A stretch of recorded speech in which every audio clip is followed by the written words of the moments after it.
قسمت نے اسے ایک ایسے دورائے پر لا کھڑا کیا تھا جہاں اسے لازماً ان دونوں میں سے ایک کی قربانی پیش کرنا تھی۔ اس کے لیے یہ فیصلہ کرنا آسان نہیں تھا کہ کس کی قربانی پیش کرے۔ ایک طرف اس کی اپنی ذات تھی اور دوسری طرف ایک پوری قوم تھی۔ اگر وہ اپنی ذات کا خیال کرتی تو اس کے لیے اسے پوری قوم کے مفادات کا سودا کرنا پڑتا، فلسطین کی قربانی پیش کرنا پڑتی اور ایک مقدس سرزمین پر یہودیوں کے وجود کو برداشت کرنا پڑتا۔ وہ بہت بڑے عذاب سے دوچار تھی۔ اسے دنیا اور آخرت میں سے ایک کا انتخاب کرنا تھا۔ میں اس کی دنیا تھا اور فلسطینیوں کے لیے جدوجہد کرنا اس کی آخرت کا زیادہ راہ۔ دونوں کی یکجائی ناممکن تھی۔ یہ دل اور دماغ کی کشمکش تھی جن میں ہمیشہ سے جنگ چلی ہوتی آ رہی ہے۔ دل کی آواز تھی کہ محبوب کو ناراض نہیں ہونا چاہیے اور دماغ کہتا تھا کہ ستاروں سے آگے جہاں اور بھی ہیں، مگر ہمیشہ کی طرح اس جنگ میں شکست دماغ کی ہوئی اور تہذیب دل کے تقاضوں سے مجبور ہو گئی۔ عقل سے کام لینا سیکھو تہذیب، مجھے جذباتی رویوں سے چیڑ ہے، میں نے قدرے سخت لہجے میں کہا، اور تہذیب نے مجھے یوں دیکھا جیسے کہہ رہی ہو کہ اگر جذبات سے کام نہ لیتی تو تمہاری ناراضگی کی پرواہ بھی نہ کرتی، مسلم دنیا کے مفادات کو تم پر قربان نہ کرتی اور تمہیں مجھ سے یہ الفاظ کہنے کا موقع بھی نہ ملتا۔ مگر اس نے زبان سے کچھ نہیں کہا۔ یہ تو نظروں کا پیغام تھا، نظروں کی زبان جس پر کسی کی گرفت نہیں ہو سکتی، اور کس طرح ہو کہ اس زبان کی کوئی لغت نہیں ہے۔ نظریں کہتی ہیں اور نظریں سنتی ہیں۔ بعض اوقات نظریں وہ کچھ کہہ دیتی ہیں جو زبانیں نہیں کہہ سکتی۔ ٹھیک ہے علی، آئندہ تمہیں مجھ سے کوئی شکایت بھی نہیں ہوگی۔ میں کوشش کروں گی کہ میرے جذبات تم پر ظاہر نہ ہونے پائیں۔ زندگی بڑی کٹھن ہوتی ہے تہذیب، آدمی سوچتا کچھ ہے ہوتا کچھ ہے۔ جو لوگ خود کو وقت کے بدلتے ہوئے تقاضوں سے ہم آہنگ کرنے میں ناکام ہو جاتے ہیں وہ قصہ پارینہ بن جاتے ہیں۔ وقت انہیں فراموش کر دیتا ہے اور جسے وقت فراموش کر دے اسے کوئی بھی یاد نہیں رکھتا۔ زندگی بسر کرنا ایک فن ہے تہذیب، اس فن کو سیکھنے کی کوشش کرو۔ میں نے تم سے بہت کچھ سیکھا ہے علی، اب یہ فن بھی سیکھ لوں گی، تہذیب نے بڑی سادگی سے کہا۔ اس کے لہجے میں طنز کا شائبہ تک نہیں تھا۔ ممکن ہے اس وقت میری باتیں تمہیں بری لگ رہی ہوں، لیکن جب تم ان پر عمل شروع کرو گی تو تمہیں معلوم ہوگا کہ میں ٹھیک کہہ رہا تھا اور تمہارا رویہ غلط تھا۔ تہذیب کے اونٹوں پر ایک زخمی مسکراہٹ ابری۔ برے اور بھلے کا وقت گزر چکا ہے علی، اس وقت کے بعد میرا جو بھی عمل ہوگا وہ فائدے یا نقصان کے لیے نہیں ہوگا۔ میں نے تہذیب مالکم ایکس کو قربان کر دیا ہے۔ اب میں محض ایک کنیز ہوں جسے ہر حال میں اپنے آقا کے اشاروں پر عمل کرنا ہے، خواہ اس کا انجام کچھ ہی کیوں نہ ہو۔ میں نے برا سا منہ بنایا۔ تہذیب کے لیے جذباتی گفتگو سے بچنا ممکن نہیں تھا۔ میں نے مناسب یہی سمجھا کہ موضوع تبدیل کر دیا جائے، اسے زیادہ ٹوکنے کا کوئی فائدہ نہیں تھا۔ موشے اوڑ مجھے 2-4 روز کے اندر کوئی مہم سونپ دیں گے، میں نے کرسی کھینچ کر بیٹھتے ہوئے کہا۔ میں چاہ رہا ہوں کہ اس دوران کیوں نہ اپنے طور پر کوئی منصوبہ بنانے کی کوشش کر لی جائے۔ کس قسم کا منصوبہ؟ تہذیب نے پلنگ پر بیٹھتے ہوئے پوچھا۔ اس کی آواز کسی بھی قسم کے جذبے سے آ رہی تھی۔ عظیم تر اسرائیل کے خواب کو شرمندہ تعبیر کرنے کے لیے کوئی ایسا منصوبہ جس پر عمل کر کے یہ کام جلد از جلد ممکن ہو سکے۔ تہذیب کے چہرے پر کرب کے آثار نظر آئے۔ میرے منہ سے اس قسم کی بات سننا اور اسے برداشت کرنا اس کے لیے آسان نہیں تھا، مگر وہ تو پہلے ہی ہتھیار پھینک چکی تھی۔ کیوں نہیں علی؟ اس نے خالی سی آواز میں کہا۔ ماضی میں بھی تم کامیابی سے منصوبے بنا کر ان پر عمل کرتے رہے ہو، یہ تمہارے لیے کوئی نئی بات تو نہیں ہوگی۔ ماضی کے حوالے نہ دو تو بہتر ہے، میں نے خشک لہجے میں کہا۔ گزرا ہوا وقت کبھی لوٹ کر نہیں آتا۔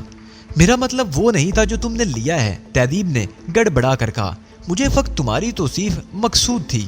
اسرائیل کی توسیع بے حد ضروری ہے تہذیب، اس کام میں پہلے ہی بہت تاخیر ہو چکی ہے۔ بالکل ہونی چاہیے علی، اس لیے نہیں کہ یہ کام ضروری ہے بلکہ اس لیے کہ تم کہہ رہے ہو۔ جب تم نے اس کام کو ضروری تسلیم کر ہی لیا ہے تو پھر تمہیں مجھ سے تعاون بھی کرنا چاہیے۔ مجھے بتاؤ علی کہ میں کس طرح تمہاری معاونت کر سکتی ہوں، تہذیب نے ایک طویل سانس لے کر کہا۔ تم گرین پول کی مایا ناز ایجنٹ رہ چکی ہو، منصوبہ سازی میں بھی تم کسی سے کم نہیں ہو، کوئی اچھا سا منصوبہ بنانے میں میری مدد کرو۔ تہذیب نے عجیب سی نظروں سے مجھے دیکھا۔ گرین پول کی مایا ناز ایجنٹ قصہ پارینہ ہو چکی ہے علی، اس کے لیے تو کوئی ڈھنگ کی بات سوچنا بھی ممکن نہیں رہا ہے، لیکن تمہاری فرمائش ٹالنا بھی میرے اختیار میں نہیں۔ مجھے بتاؤ کہ تم کن خطوط پر سوچ رہے ہو، شاید اس سے مجھے کچھ تحریک ملے۔ میں سمجھتا ہوں کہ سیاسی محاذ کو نشانہ بنا کر ہم بہتر نتائج حاصل کر سکیں گے۔ تمہارا خیال درست ہے، فوجی اعتبار سے برتر ہونے کے باوجود اسرائیل آج تک کوئی نمایاں کامیابی حاصل نہیں کر سکا۔ بیشتر اسلامی ممالک میں سیاسی مہاد آرائی اور رسہ کشی انتہا کو پہنچی ہوئی ہے۔ ہم اگر کوشش کریں تو ہمیں ایسے کارآمد لوگ مل سکتے ہیں جو ہمارے اعلیٰ کار بننے پر رضامند ہو جائیں۔ ایسے لوگوں کو برسر اقتدار لانے کے لیے جد و جہد کرنا ہوگی۔ جب من پسند لوگ برسر اقتدار آ جائیں گے تو کوئی مسئلہ نہیں رہ جائے گا، وہ اسرائیل سے الحاق کر لیں گے۔ لیکن یہ سب کچھ اتنی آسانی سے نہیں ہو سکتا علی، تہذیب نے زہریلے لہجے میں کہا۔ رائے عامہ کو ہموار کیے بغیر کوئی حکومت اتنا بڑا قدم نہیں کر سکتی۔ یہی تو مصیبت ہے، لوگوں کی سمجھ میں صحیح بات نہیں آتی۔ اب اس مسئلے کا کیا حل تلاش کیا جائے؟ رائے عامہ کو ہموار کرنا ممکن نہیں ہوگا علی، صرف کٹ پتلی حکومتوں کا قیام ہی بڑا کارنامہ ہوگا۔ خیر ہوگا، میں نے بڑی رازداری سے کہا، یہ بہت الجھا ہوا معاملہ ہے، اس کے لیے طویل منصوبہ بندی کرنا پڑے گی۔ ابھی تو میں بیل فریزو سے مقابلہ کرنے کے امکانات پر غور کر رہا ہوں۔ بیل فریزو سے مقابلہ؟ تہذیب نے حیران ہو کر کہا، کیا وہ اس قابل بچا ہوگا کہ کسی سے بھی مقابلہ کر سکے؟ لیگ وان کا کہنا ہے کہ فوری طبی امداد مل جانے کی وجہ سے وہ کوئی بڑا نقصان اٹھانے سے بچ گیا ہے۔ یقین نہیں آتا، تہذیب بڑبڑائی، تمہارے سامنے تو وہ کسی بچے سے بھی بدتر نظر آ رہا تھا۔ بالفرض وہ ٹھیک ہو بھی گیا تو تمہارا اس کا کوئی جوڑ نہیں ہے۔ اس بار فائٹنگ کا مقابلہ ہوگا، میں نے مسکراتے ہوئے کہا۔ لیگ وان کا کہنا ہے کہ بیل فریزو مارشل آرٹ سے نا واقف ہے مگر بیل فائٹنگ کا ماہر ہے، وہ یہاں کراٹے انسٹرکٹر کی حیثیت سے آیا ہے۔ کوان یہ کیسے کہہ سکتا ہے کہ بیل فریزو مارشل آرٹ سے واقف نہیں ہے؟ لیگ وان ٹھیک کہتا ہے تہذیب، تم نے دیکھا نہیں کہ مجھ سے کتنی آسانی سے وہ شکست کھا گیا؟ تو کیا تم سے مقابلہ کرنے کی خواہش اس نے خود کی ہے؟ تہذیب نے پوچھا۔ نہیں، یہ میری خواہش ہے، میں نے کہا۔ اس میں شاید مجھے للکارنے کی ہمت بھی نہیں رہ گئی ہوگی۔ لیکن اس کی ضرورت کیا ہے؟ تہذیب بولی۔ جس عبرت ناک طریقے سے تم نے اسے شکست سے امکنار کیا، اس کے بعد تمہارے دل میں کوئی حسرت تو نہیں ہونی چاہیے۔ لیگ وان کا کہنا ہے کہ بیل فریزو کی شکست کی وجہ اس کی عدم مہارت تھی۔ اس کا مطلب یہ ہوا کہ مقابلہ بے وجہ تھا۔ میں اس داغ کو مٹانا چاہتا ہوں کہ میں نے اپنے سے کم تر کسی شخص سے مقابلہ کیا تھا، اس لیے میں نے بیل فریزو سے اس میدان میں مقابلہ کرنے کا فیصلہ کیا ہے جس کا وہ ماہر ہے۔ اس کی ضرورت تو نہیں ہے علی، تہذیب نے تشویش سے کہا۔ وہ بیل فائٹنگ کا ماہر ہے اور تم اس خطرناک کھیل کے بارے میں کچھ بھی نہیں جانتے۔ اتنا تو خیر میں جانتا ہی ہوں کہ اس کھیل میں آدمی خالی ہاتھ ایک بینسے کا مقابلہ کرنا ہوتا ہے۔ خالی ہاتھ تو نہیں چیف، دروازے کی طرف سے بوڑھ کی آواز آئی۔ مقابلہ کرنے والے کے ہاتھ میں سرخ رنگ کا ایک کپڑا ہوتا ہے جسے بینسے کے سامنے لہرا کر بینسے کی سمت تبدیل کی جا سکتی ہے۔ بینسی کی تربیت اس انداز میں کی جاتی ہے کہ وہ سرخ کپڑے پر ہی حملہ آور ہوتا ہے۔ میں نے بڑے غور سے بوڑھ کو دیکھا جو بڑی بے پرواہی سے دوسری کرسی کھینچ کر اس پر بیٹھ چکا تھا۔ میں سمجھ گیا تھا کہ بوڑھ کے اس غیر معمولی رویے کے پیچھے لیگ وان کا ہاتھ ہے۔ اس نے بوڑھ کو کچھ سکھا پڑھا کر بھیجا ہوگا، ورنہ کچھ دیر قبل تو بوڑھ میرے سامنے بھیگی بلی بنا ہوا تھا اور اب یوں معلوم ہو رہا تھا جیسے اس کی نظر میں میری کوئی اہمیت ہی نہ ہو۔ مجھے معلوم ہے بوڑھ، میں نے مسئلہ نرم لہجے میں کہا، لیکن وہ سرخ کپڑا کوئی ہتھیار تو نہیں ہوتا جسے بینسے کے خلاف استعمال کیا جا سکتا ہو۔ وہ ایک طرح کے ہتھیار ہی ہوتا ہے چیف۔ بیل فائٹر کی مہارت یہی ہوتی ہے کہ خود بچ کر بینسے کو سرخ کپڑے میں الجھائے رکھے، اور دوسرا ہتھیار وہ اسسٹنٹ ہوتا ہے جو بیل فائٹر کے ساتھ موجود ہوتا ہے، تہذیب نے کہا۔ اس لیے کہ یہ بہت خطرناک کھیل ہے، بیل فائٹر کسی وقت بھی زخمی ہو سکتا ہے، اس وجہ سے احتیاطاً ایک اسسٹنٹ بھی موجود رہتا ہے۔ مجھے یہ بات معلوم نہیں تھی، میں نے کہا، لیکن جو کچھ تم نے بتایا اس کے بعد کھیل کی خطرناکی کہاں برقرار رہ گئی؟ بپھرے ہوئے بینسے کی ایک ہی ٹکر بعض اوقات جان لیوا ثابت ہوتی ہے، تہذیب نے کہا۔ اس لیے اسسٹنٹ کے باوجود بیل فائٹنگ کو خطرناک ترین کھیل تصور کیا جاتا ہے۔ مجھے بڑی مایوسی ہوئی ہے، کھیل ہوا کتنا ہی خطرناک کیوں نہ ہو، معاون کی وجہ سے بیکار ہو کر رہ جاتا ہے۔ تب تو تمہیں یہ سن کر بڑی خوشی ہوگی کہ بیل فریزو بغیر کسی معاون کے بینسے کے مقابلے پر اترتا ہے، بوڑھ نے کہا۔ اوہ، میں نے چونک کر بوڑھ کو دیکھا۔ تمہیں یہ بات کس طرح معلوم ہوئی؟ لیگ وان سے معلوم ہوا ہے، بوڑھ نے جواب دیا۔ ابھی اس سے بیل فریزو کے بارے میں ہی گفتگو ہو رہی تھی۔ یہ تو تم نے بہت اچھی خبر سنائی، میں نے کہا۔ اب بیل فریزو سے مقابلہ کرنے میں مزہ آئے گا۔ لیکن علی، یہ مقابلہ ہوگا کہاں؟ یہاں اس جزیرے پر تو بیل فائٹنگ کا مقابلہ ہونا ممکن نظر نہیں آتا۔ میرا کام تو بیل فریزو کو چیلنج کرنا ہے۔ مقابلہ کرنے کے لیے سب سے پہلے تو اس کا رضامند ہونا ضروری ہے، باقی باتیں بعد کی ہیں۔ اگلی صبح ناشتہ کرنے سے قبل ہی میں تہذیب اور بوڑھ کے ساتھ گراؤنڈ کی طرف جا نکلا۔ ہم تینوں ہی وہاں بیل فریزو کو دیکھ کر حیران رہ گئے۔ لیگ وان نے ہمیں اس بارے میں پہلے ہی بتا دیا تھا،